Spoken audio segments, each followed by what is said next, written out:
Hello dear students, my name is Varuni from PCCP Division Social Science Department.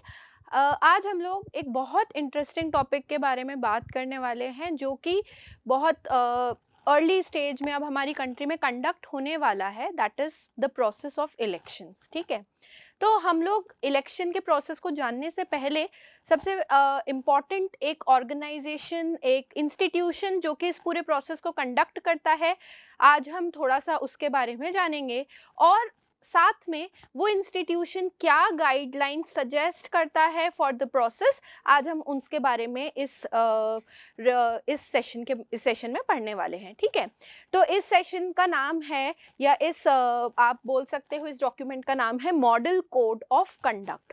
ठीक है, model code of conduct होता क्या है? जब भी यूजुअली हम कोई भी चीज़ प्रैक्टिस करने लगते हैं तो हमें कुछ गाइडलाइंस दी जाती है, डूज एंड डोंट्स, राइट? तो वो डूज एंड डोंट्स क्या हैं? They can be in the election process called as model code of conduct. तो इसको इशू करने के लिए कौन सी अथॉरिटी रिस्पॉन्सिबल है? इसको इशू करने के लिए election commission of India responsible होता है, और इलेक्शन कमीशन ऑफ इंडिया को चेयर करते हैं द चीफ इलेक्शन कमिश्नर।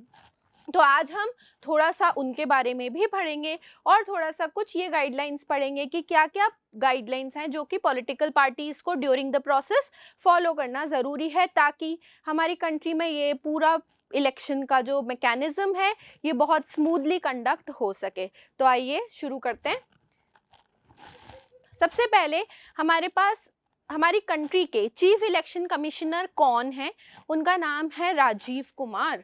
ठीक है, ये हमारी कंट्री के चीफ इलेक्शन कमिश्नर हैं प्रेजेंटली, जो कि इस पूरे प्रोसेस को लीड करने वाले हैं। साथ में हम इस पूरे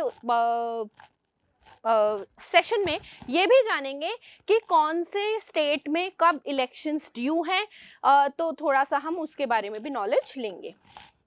हमारे पास 5 स्टेट्स हैं जिनके हमने इलेक्शन डेट्स मेंशन कर रखी हैं। जैसे मध्य प्रदेश में जो इलेक्शंस ड्यू हैं, they are due on the 17th of November. Rajasthan में पहले 23rd नवंबर था, now the date has been rescheduled and now it will be on 25th of November. Chhattisgarh में 7th और 17th ऑफ नवंबर को इलेक्शंस ड्यू हैं। तेलंगाना में 30th ऑफ नवंबर को इलेक्शंस ड्यू हैं and Mizoram has 7th of November. इनका जो रिजल्ट्स का डिक्लेरेशन है वो रिजल्ट्स का डिक्लेरेशन 3rd ऑफ दिसंबर को आएगा। ये पूरा जो हमने ये जो डेट्स पढ़ी और कब इनका रिजल्ट्स डिक्लेयर होगा, ये सब कुछ डिसाइड करना इलेक्शन कमीशन ऑफ इंडिया की रिस्पॉन्सिबिलिटी में आता है। That when the states are going to conduct election, different states will have different dates for conducting it, and also at the same time when the results are going to be announced. Moving to the next slide, now we'll study model code of conduct actually में होता क्या है। हम इसको अगर define करें तो हम ये बोल सकते हैं कि ये सेट ऑफ गाइडलाइंस हैं जो कि कौन इशू करता है? इलेक्शन कमीशन ऑफ इंडिया, जैसे कि हम पहले पढ़ चुके हैं। इशू करता है किस पर्पस के लिए इशू करा जाता है? रेगुलेट करना किसको? पॉलिटिकल पार्टीज को और कैंडिडेट्स को। ठीक है, आपको हर किसी को कुछ ना कुछ डूज एंड डोंट्स बताने पड़ते हैं, तो ये जो dos and don'ts political parties को बताने का और उनके ऊपर एक्चुअली में चेक रखने का जो काम है वो मॉडल कोड ऑफ कंडक्ट का पार्ट है। ठीक, इलेक्शन कमीशन ये चीज़ को ध्यान में रखता है कि हमने ये जो मैंडेट बनाया है, ये जो गाइडलाइंस बनाए हैं, ये सब किस आर्टिकल के अंडर आता है? हमारे कॉन्स्टिट्यूशन के अकॉर्डिंग आर्टिकल 324। ठीक है, आर्टिकल 324 में ये सब मैंडेट्स मेंशन है ताकि उनके पास पावर आ जाए, so that they can supervise and conduct free and fair election in a democracy. बहुत अच्छे से स्मूथ फंक्शनिंग हो, बिल्कुल स्मूथ तरीके से इलेक्शन कंडक्ट हो सके, इसीलिए ये मैंडेट होना ज़रूरी। ये दोनों केसेस में लागू होता है। जब पार्लियामेंट के सेंटर के जब इलेक्शंस होते हैं लोकसभा के, तब भी लागू किया जाएगा, and eight the same time जब स्टेट्स में इलेक्शंस होते हैं ये तब भी लागू किया जाता है। जो मॉडल कोड ऑफ कंडक्ट है वो कब से कब तक ऑपरेशनल होता है? जिस दिन ये डेट अनाउंस कर दी जाती है इलेक्शन की कि इस दिन पर शेड्यूल्ड है, उससे लेकर और जब तक कि रिजल्ट्स का अनाउंसमेंट नहीं हो जाता तब तक मॉडल कोड ऑफ कंडक्ट लागू किया जाता है। अगली आने वाली स्लाइड्स में हम लोग ये पढ़ेंगे कि इसके टर्म्स एंड कंडीशंस क्या हैं, इसका क्राइटेरिया क्या है। ठीक है, जो ओरिजिन है इसका एवोल्यूशन हुआ कहाँ से ये चीज़ आई कि हमें ऐसी कुछ गाइडलाइंस बनानी ज़रूरी है। तो ये जो इसका originate goes back to the year 1960। Kerala के स्टेट में इलेक्शंस जो थे वो ड्यू थे और वहाँ पर सबसे पहली बार स्टेट ने एक कोड ऑफ कंडक्ट बनाया था पॉलिटिकल लीडर्स के लिए। सब्सिक्वेंटली कुछ सालों के बाद 1962 में जब लोकसभा में इलेक्शंस ड्यू थे तब भी इलेक्शन कमीशन ऑफ इंडिया ने ये सर्कुलेट करा कि सारी रिकॉग्नाइज्ड रजिस्टर्ड पॉलिटिकल पार्टीज जो भी इलेक्शन प्रोसेस में पार्टिसिपेट करना चाहती हैं उन सबको और स्टेट गवर्नमेंट्स को इन गाइडलाइंस को होल हार्टेडली फॉलो करना जरूरी है। Means election commission of India actually में जब मॉडल कोड ऑफ कंडक्ट लागू किया जाता है तो it becomes the supreme authority to control all the affairs related to it. Also at the same time उनकी पावर सबसे सुप्रीम है। तो उस दरमियान उस ड्यूरेशन में कोई उस प्रोसेस को उनकी लेजिटिमेसी को क्वेश्चन नहीं कर सकता। That is the important part, right. तो पॉलिटिकल पार्टीज को स्टेट पार्टीज को ये गाइडलाइंस दी गई that yes they have to follow that mandate whole heartedly, there can not be a second question related to it. 1991 में जब लगातार कुछ ना कुछ कमियां कुछ ना कुछ लगातार रिपोर्ट्स आती रही उस दौरान कि भाई इलेक्शन नॉर्म्स और कंटिन्यूड जितना करप्शन फॉलो हो रहा था उस चीज पर चेक रखने के लिए उन्होंने बोला कि इसको और स्ट्रिक्टली एनफोर्स करना जरूरी है। ठीक है, तो model code of conduct for political parties and candidates, हम कुछ चीजें पढ़ेंगे इनको क्या क्या चीजें मना है, क्या क्या चीजें प्रोहिबिटेड हैं, right. So now first of all in a healthy democracy the first important component is criticism।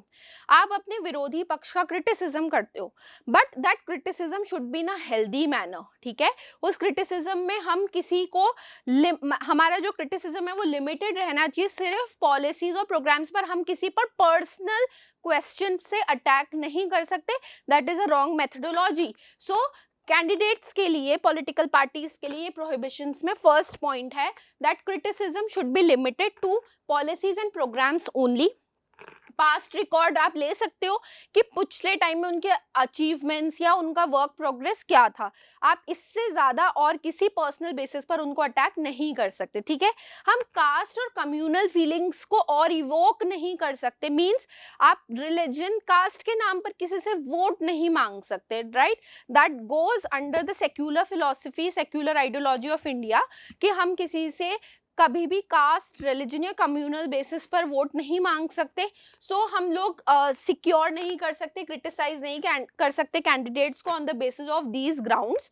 तो यूनिवर्स अनवेरीफाइड रिपोर्ट्स जो हैं, ब्राइबिंग करना या फिर किसी को रिश्वत देना या फिर इंटिमिडेशन ऑफ वोटर्स को पहले से बताना, ये सब चीज़ें प्रोहिबिशन में काउंट होती हैं। Moving to the next slide.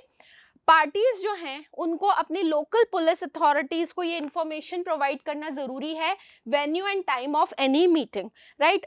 Common procedure है कि जनरली लोग क्या करते हैं, मिलते हैं, रैलीज कंडक्ट करते हैं, मीटिंग्स कंडक्ट करते हैं, राइट। तो पुलिस के पास ये इन्फॉर्मेशन, उस एरिया की लोकल पुलिस के पास ये इन्फॉर्मेशन होनी चाहिए कि कौन सी पार्टी कब ये प्लान कर रही है that they are going to conduct a rally और a meeting sort of something, right, ताकि पुलिस एप्रोप्रिएट अरेंजमेंट कर सके related to the security. Security पे कोई थ्रेट नहीं आना चाहिए।